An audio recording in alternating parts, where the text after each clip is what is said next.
and I'm going to go ahead and get started. So today we have a quiz, but first thing I have to do is check in with you guys. It was a long weekend, right? I'd really like to know, kind of just like,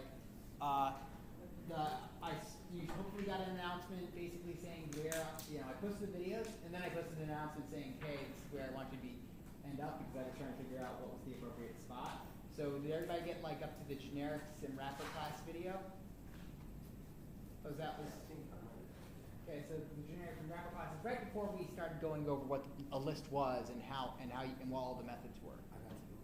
Okay, so basically the generics and wrapper classes. Once we finished that, it was you go over the generics and the wrappers, and then you go over the there was a whole thing with the J shell. Remember that, with me using the console to show you how a list works and all the methods. And if you haven't gotten to that point, that's okay.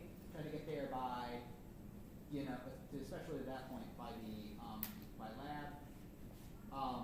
And then I have the other videos, which are about 40 minutes on how do you build an array list from scratch. So I did the whole how do you build an array list from scratch because that's very important in understanding how the data structures work, and also if you understand how they work, then we can analyze them, which is what we're going to do next week. We're going to learn how to analyze these and basically we're going to learn about big O notation, algorithmic efficiency, and that kind of thing. So hopefully you guys are keeping track on the videos. Also, not too many videos this week because again, it's week one was 2 lectures.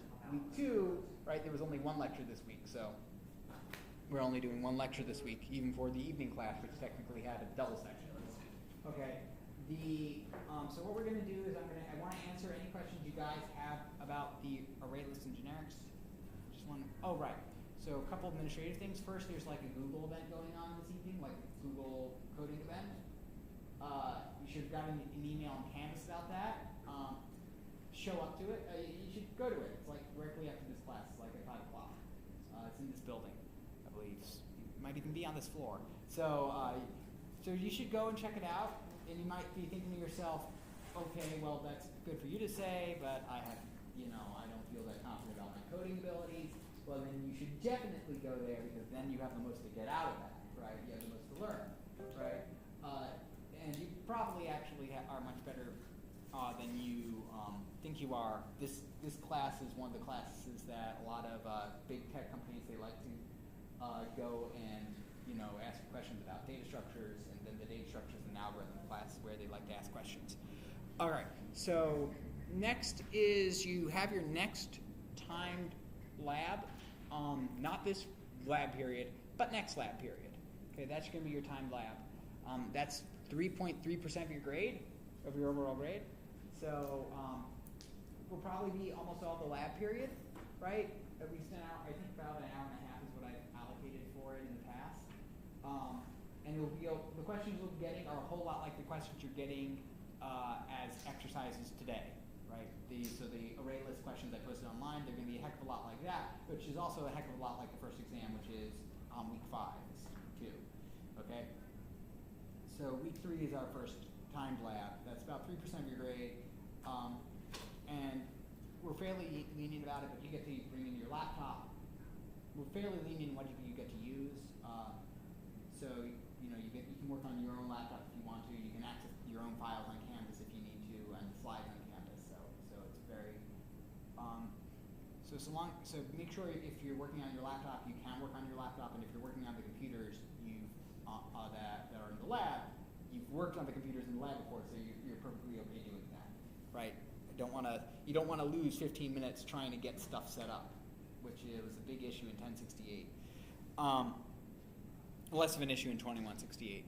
Okay, so all right. So generics. How many people? So are there any specific questions that stood out to people about generics? No? Okay. So then we'll start off the conversation with like, what is a generic? Like, what am I talking about when I say we're using a list? We're using a list and we're using a generic in it. Like, what's the purpose of a generic here? What does it allow us to do?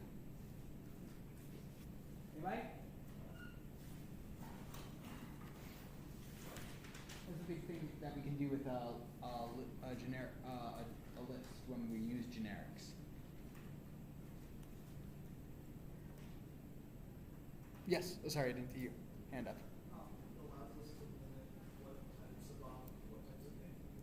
Yep, that's exactly right. We can restrict what we want to put into a list. So you could create, so generics are the mechanisms we allow to use the list of to do that. So you can create a list of strings or a list of integers or a list of doubles, right? Or a list of scanners, or even a list of lists or a list of arrays, right? You're allowed to do. You can basically use generics. That's the diamond notation, right? So if you recall correctly, and I'm going to go ahead and start up JShell again. So JShell, boom. Okay, let's go ahead and try this. So I can create a list of, let's say, string over here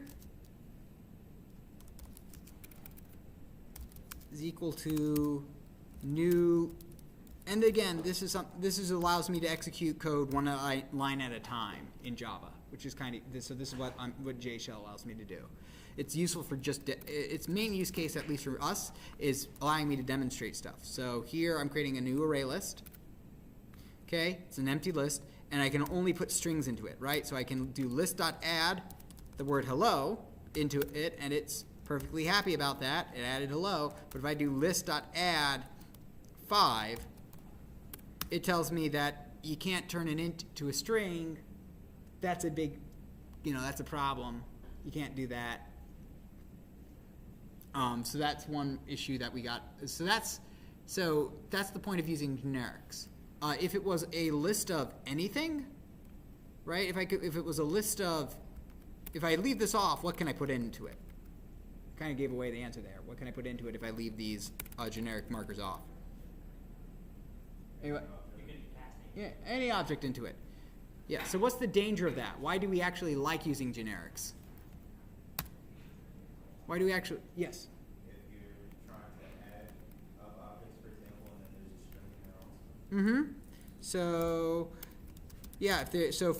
For instance, if I have a list of integers, right, which will be the next question I'll ask. So, list of integers L new array list, and I can use diamond notation over here.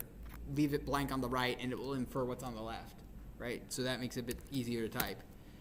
And if I try it, right? Oh, sorry. It should have been a list of. If it should have been like that. I should have used generic, right? L is equal to. So let's go add.l.add. Hello. L.add, and see, it gave me a warning saying that I added a raw type. Add 5, right? Allows me to put anything I want in there, but if I want to say int I is equal to l.get index 1, which will retrieve the value at index 1, and that's okay if you're not at the get location. What's more important is understanding that it won't let me do that. It says, oh, you're storing objects in here. Well, we can't convert an object to an integer because it thinks that this is an object, not an integer, right? It says it can contain anything, and the only thing that represents anything is an object, so these things have to be objects, right? So that's the big thing with, there. You can't, since it can hold anything, that means it's going to be a list of objects. And then you have to manually tell it everything in the list. So it prevents you from so basically it does a lot of preventing you from shooting yourself in the foot, essentially. So getting into that, notice that I was going ahead and creating a list of integer over here, as opposed to a list of int. Now, why is that? Yes? Because if you restrict integers to that list, then you can make calls to withdraw integers from it. Well, I meant like, why am I making integers versus ints over here? Yes? Can't make a list of primitive types. Yeah, I can't actually do that. I can't make a list of ints. It tells me, because what it's looking for is a class type. It's looking for a class type, like a string or a scanner. And an int isn't a class type. It's a primitive type, right? So the hack kind of in Java is that you use, there's these things called wrapper classes, right? So you use integer for ints. So ints So you have integer for ints. Can anybody guess what you have instead of a lowercase double? Uppercase double. All right. What about a car? What's that instead? Yep, it's character. It's not uppercase car. It's actually character. It's there's also so lowercase Boolean becomes what? Do you think? Capital B Boolean, right? They're pretty easy to figure out. The only one that breaks the pattern, the only two that break the pattern are integer and character. Okay, and we use those because we cannot put a primitive here. Okay, you have to put a class type. And the nice thing about this is that like integer I equals 5, right? That's an int on the right. It's automatically converted to into an integer for you, right? It automatically, this is called a process called autoboxing, where it automatically takes a primitive and turns it into a wrapper class. And it works the other way around. Int x is equal to I. So we're gonna take the object and unbox it automatically and turn it into a primitive, right? So it does that. So but that's not the only use for these. For instance, these store a lot of nice static values and static methods. So like integer.maxValue, that gives you the maximum value you can store in an integer. Similarly, capital L long max value gives you the biggest value you can store in a long, which is actually pretty ginormous. Scientific term there. So these things have very useful static methods as well. Like I think their integer has parseInt, which allows you to turn a string into an integer. So those kind of things are very. So basically it's also a collection of just utility functions that you would want to use when dealing with that. But you can convert stuff from primitives. You can convert these things automatically, essentially. Although it does throw a bit of a fit when you try to do something like this, double D is equal to 5. Right? It converts stuff of the same type automatically, right? Converts, right? An integer will be, int gets converted to an integer, right? And you can convert an int to a primitive double automatically. But converting, right, you can't convert an int primitive, you can only convert something automatically to its matching wrapper class, right, when you're dealing with wrapper classes. So I can convert 4.0 automatically to a double, but I can't convert 4 automatically to a capital D double, because you only can convert automatically to your class. That makes sense to everybody? So believe it or not, I think I've answered every single question that's likely to come up on the quiz. So the quiz can be accessed by going into Canvas. Okay, so